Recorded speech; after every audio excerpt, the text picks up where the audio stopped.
Okay, we have two learning goals today.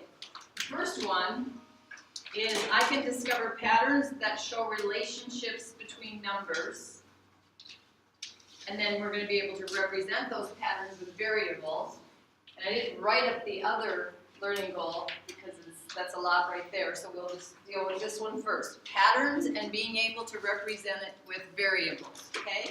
So you looked for patterns in the homework for today.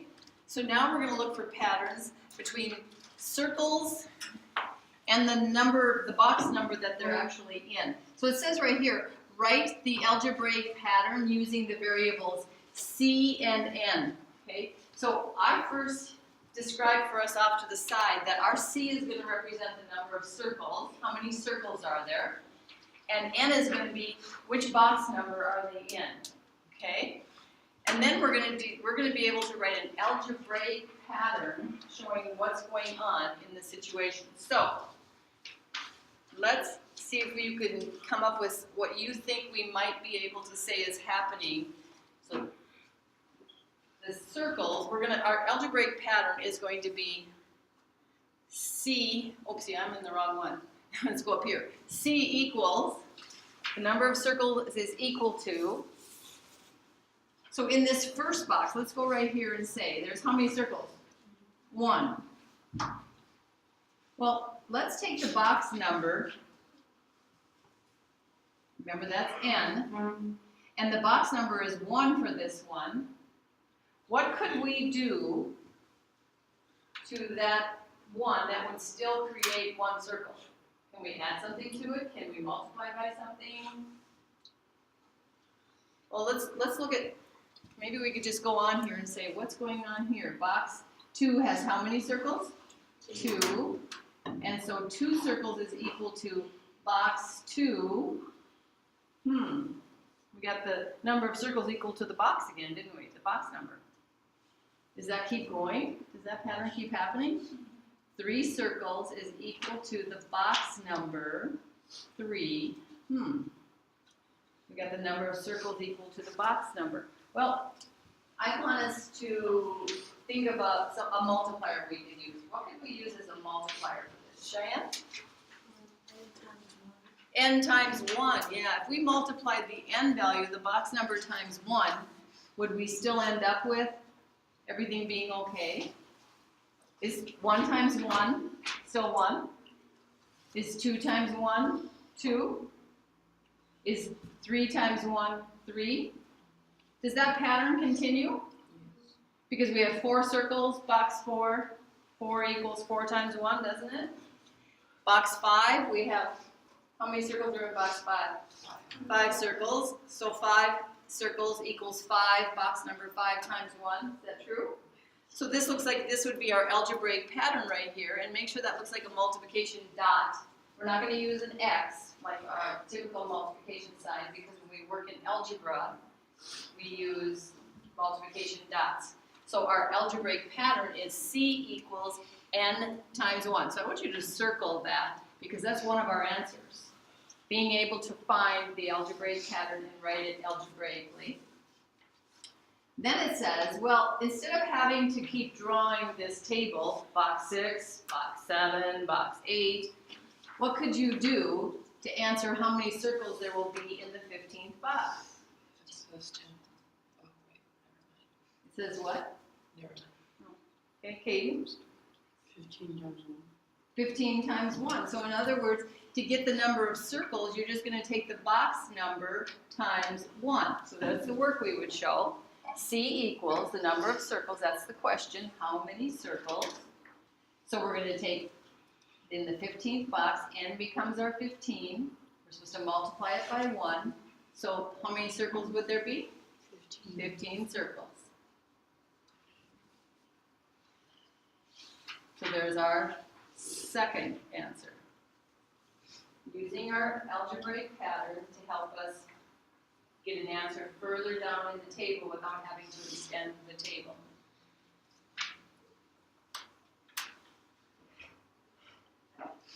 Okay, let's see if we can figure out the algebraic pattern in the next one. Remember, C is going to be the number of circles, so we're basing it off of how do you get the number of circles. C equals So, how many circles are there in box 1? 3. 3.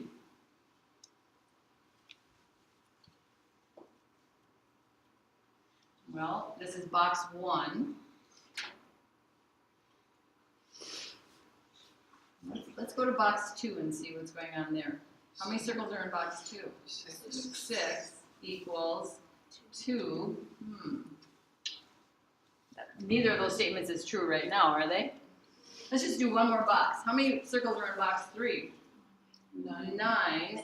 And this is box 3. So what do you think we could do? Add, subtract, multiply, divide. What could we do? Wait, what do you think? Multiply by 3. Multiply by 3. Okay, let's try that, see if it works. So if we take a multiplier of 3 in each of these, would that be true? 1 times 3, what is that, class? 3. 3. 2 times 3 6. is 6. 3 times 3? 9. 9. See if it works for box 4 and box 5. Work for those guys? It's got to work all the way through.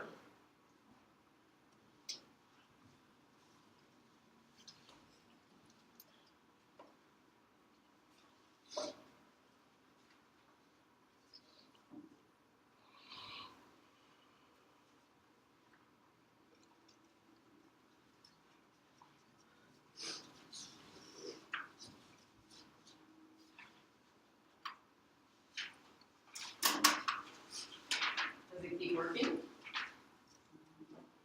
Yeah, it does, doesn't it? Okay, then what would our algebraic pattern finish up as then? C equals what, Harley? C equals n times 3. So notice the C stays C because it could be any number of circles based on what's the box number, n stays n in our algebraic pattern. What's the box number? And every time you multiply by 3. So there's our first answer. There's our algebraic pattern. How many circles will there be in the 10th box? What do we write now? 30. How do we show, not just the answer, but how do we show our work to get it? What do we have to do? Harley? C equals 10 times 3. C equals 10 times 3. So C equals 30, and these are what? Circles. Not the box number, but the number of circles, right? So in the 10th box, there would be 30 circles.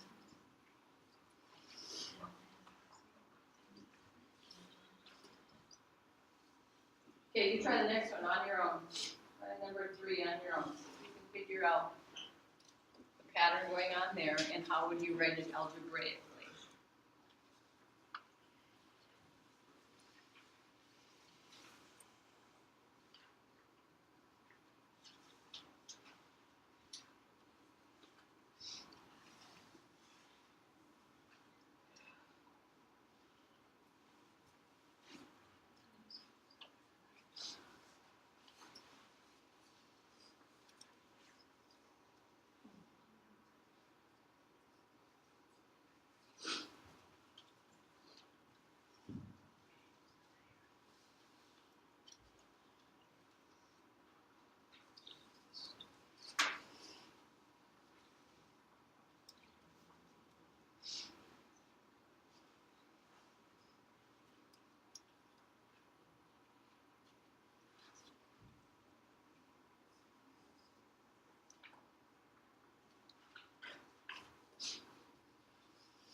Okay, what do we have to do to the box number this time to get the number of circles?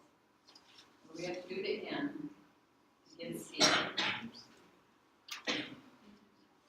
Add, subtract, multiply, divide. Which one? Ikea? Multiply by 4. Okay, so if I multiply by 4 every time, it makes the statement true.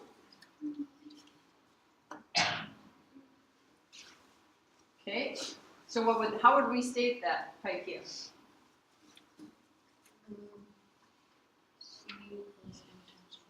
C equals n times 4. There you go. There's our algebraic pattern. And now we will substitute. We're looking for the number of circles in the 8th box. So where's the 8 going to go? For what? C or N? And For N. C equals 8 times 4. How many circles in the 8th box? 32. Get out your multiplication grids, huh? You have to. 32 circles in the 8th box for that one. Yes, Mikey. Yeah. Am I on the wrong one again? Oh, bummer. Okay. Hey, you guys, you go up here. And now I'm gonna have to work below again, huh? Okay. Okay. This kind I should have redone this sheet so that it wouldn't be like that. Give it more space in between, huh? So then the problem before was asking about box 9, not box 8. Oh, So it's a that's, answer. yeah, so we need to change to box 9, huh? So we need a 9 here, good catch. And this is not gonna be 32 now, it's gonna be something else. So what, we're gonna do 9 times 4? Since it was asking for the 9th box up there. And so C equals 9 times 4 is? 36. There would be 36 circles in the 9th box. That would be the right one. You guys are on the right line, so consider that my stuff here would move up to there. Sorry to confuse you. It's Monday. What can I say?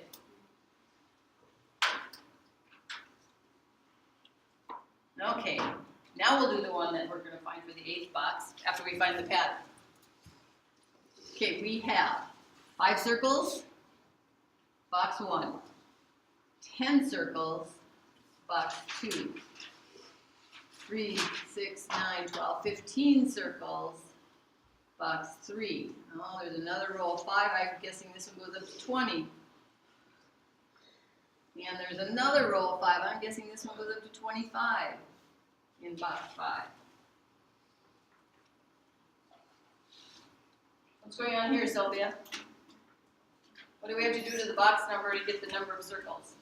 It's going to Going up by 5, so we're going to multiply by 5, aren't we? Mm. Yep, we're going to multiply by 5.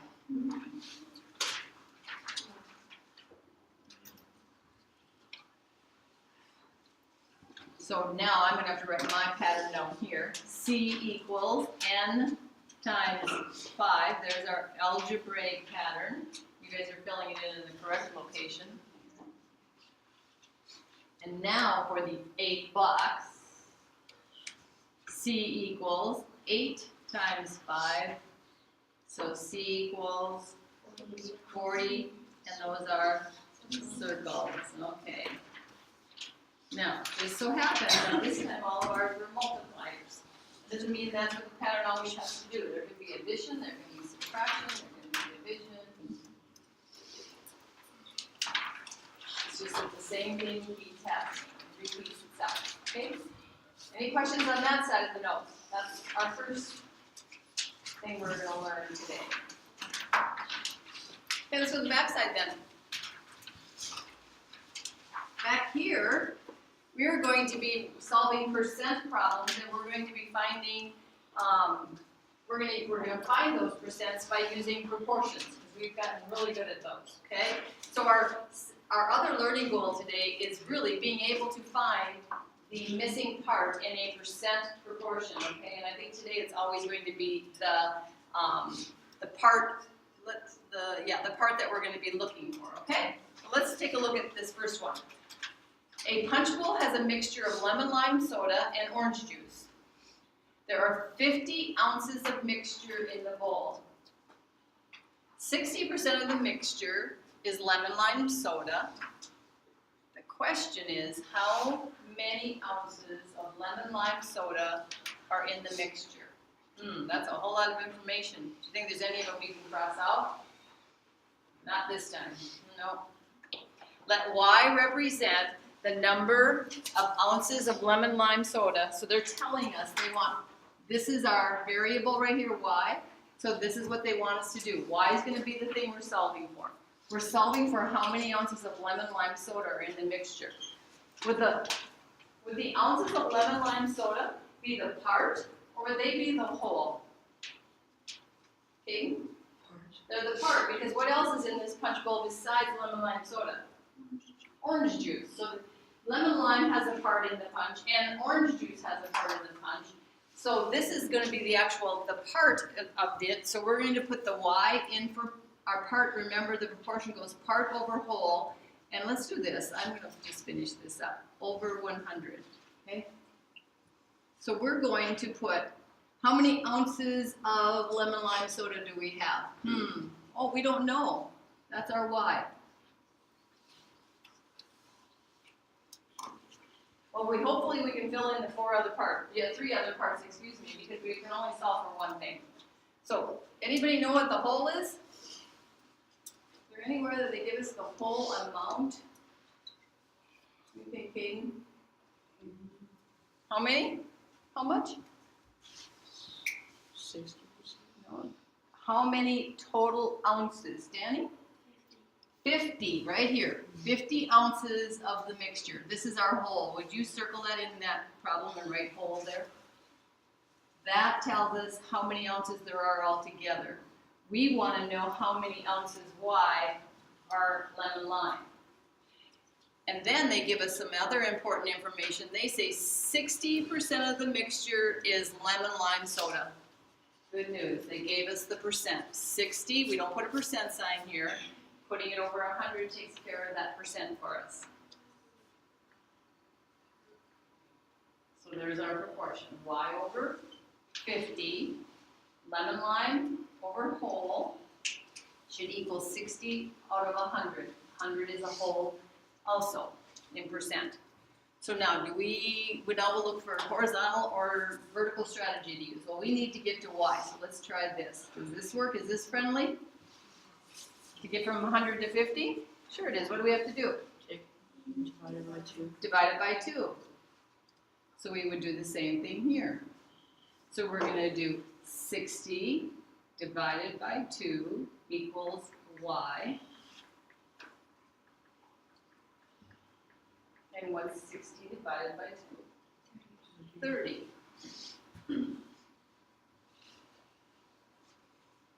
And now we'll come off of this side and we'll give an answer to the question, how many ounces of lemon lime soda are in the mixture?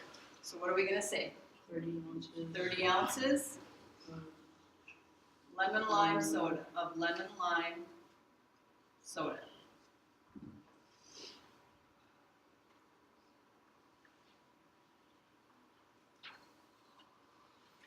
And then we're going to ask ourselves, does that answer seem reasonable? We're not just going to be happy that we got a nice answer.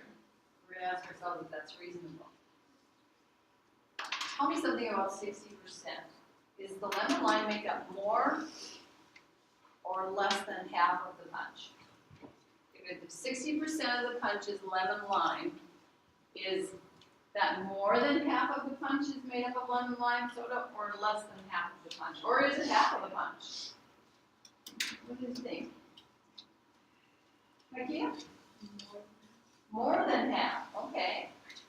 Everybody agree, is 60% more than half? I think so, yeah. Okay, well then, what would half of 50 be? 25. Isn't half of 50 25?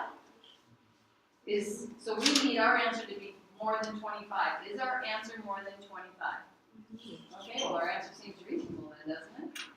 Okay. Questions? Okay, let's try the next one. We got Khan, who feeds his dog a mixture of wet and dry food. In a 5-pound mixture, 20% of the food is wet food. How many pounds of wet food does Khan put in the mixture? Let Y represent the number of pounds of wet food in the mixture. So it appears that everything's focused on the wet food, right? What's this right here? What's that? Our part, our whole, our what? Our percent? Whole. Whole. This is our whole. That right there is the whole. 20% of the food is wet food. Okay, so let's do this first of all. Percent over 100. That's the model. Let's sub into the model. What are we putting in for part? No, Y. Remember, Y represents the number of pounds of wet food. That's the part. Wet. We're trying to figure out what part, how many ounces, how many pounds, excuse me, are wet food. What's going to go downstairs for the whole? A 5. Okay. What's going to go upstairs in our other proportion? 20. Do we need the percent sign? No, we don't want the percent sign because we put it over what to take care of the percent sign? 100. That takes care of showing it's a percent. 20 hundredths is 20%. Okay, now we'll see how friendly it is. 20 to Y, 100 to 5. Is that friendly? Yes. Anybody know what we have to do? Oh, I guess these guys do. Wait. Divide by 20. Divide by 20. Okay. What could you do if you couldn't figure that out? Take 5 times 100. Or take divide. Could we simplify 20 over 100? Yeah. Yeah. Does anybody know what 20 over 100 simplified would be? How many 20s are there in 100? 5, yeah. So we could simplify that fraction to 1/5 and we could work with it that way also. So 20, this 20 right here divided by the 20 should be our Y. So what's Y equal? 1. Okay, so what does that tell us? 1 pound of wet food. That sounds awful. For some reason. 1 pound of wet food. I don't like my food wet. Okay, so tell me, do we have a reasonable answer? What percent was wet? Is that more or less than half? That's less than half. Okay, then our answer should be less than half of 5. What's half of 5? 2.5. Is 1 less than 2.5? Yes. So our answer seems reasonable. Okay, and we can move on, as long as we think we have a reasonable answer. Okay, now we got a roofer who thinks it'll take 40 hours to finish repairing the roof. 25% of that time, the finishing time, will be spent removing the rotten parts of the roof. How many hours will it take to remove the rotten part? Let Y represent the time it will take to remove the rotten parts. Good news is they don't give us a whole lot of extra information here. So what's the hole in this one? 41. 40 hours. Here's our hole right here. Hole. What else is important in that? What else is important in this? Harley? The 25% of the time will be spent removing the rotten parts. That's important because we're supposed to find how many hours it will take to remove the rotten parts. So we'll get our model set up here and we'll sub into that. So we're going to have, what's going in for part? What's going in for part? For The time it will take to, we need to know how much of this time will be spent removing the rotten parts. That's our part. Why? What's our whole? 40, we decided already. What's going upstairs in the other ratio? 25. And what's going downstairs? 100. Okay, let's check this one out, see how friendly this one is. Is it friendly going horizontal? Now, what would you do to 100 to get 40? Anybody feeling pretty good about that?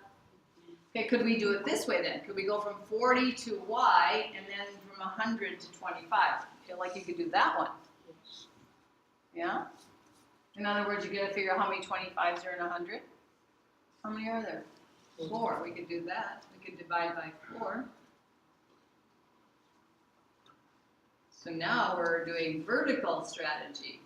40 divided by 4 is our Y.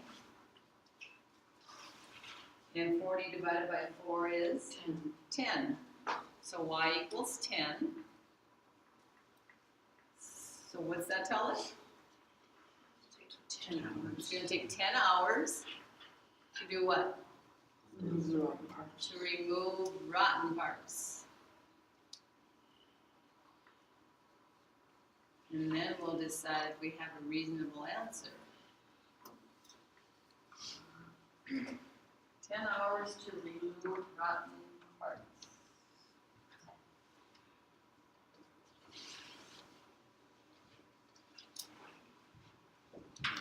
Okay, I'm gonna approach the reasonableness a little bit differently this time, because I wanna see if you can do this.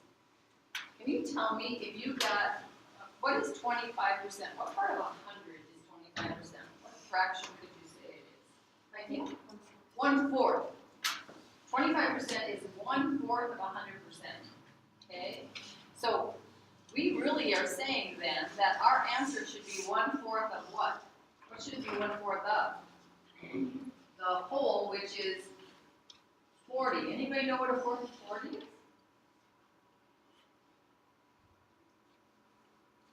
In other words, divide 40 into 4 equal parts and take one of those.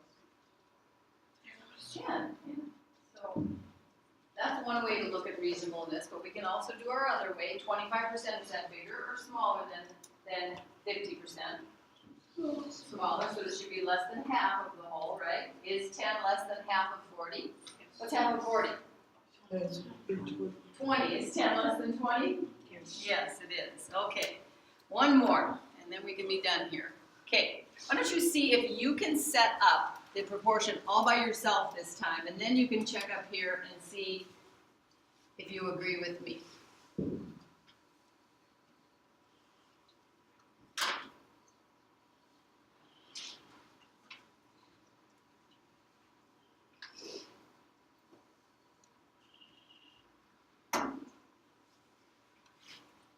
Try to set it up all by yourself before you look up.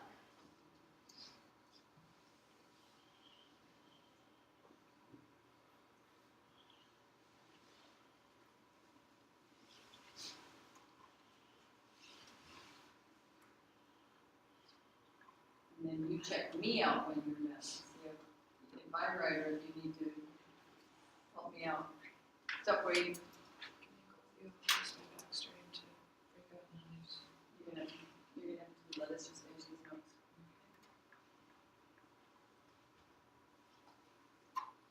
Anybody need to fix mine? Or do you agree with mine? Okay. Is it friendly? What do you have to do? Divide by 10. So we'll go 60 divided by 10 should give us our y. What's 60 divided by 10? 6. So what do we just find? 6 what? 6 hours doing what? Running laps. 6 hours running laps. A long time. Is it reasonable? Do they spend half of their practice running laps, more than half of their practice spent running laps, or less than half of their practice spent running laps? Running laps. They spend more than half. 60% is more than half. So our answer better be more than half of our whole, which is 10. What's half of 10? 5. Is 6 greater than 5? Is it more than half? Yes, it is. Okay, good. So again, don't just be having the answers checked to make sure they are what? Reasonable. Reasonable. Not correct necessarily, but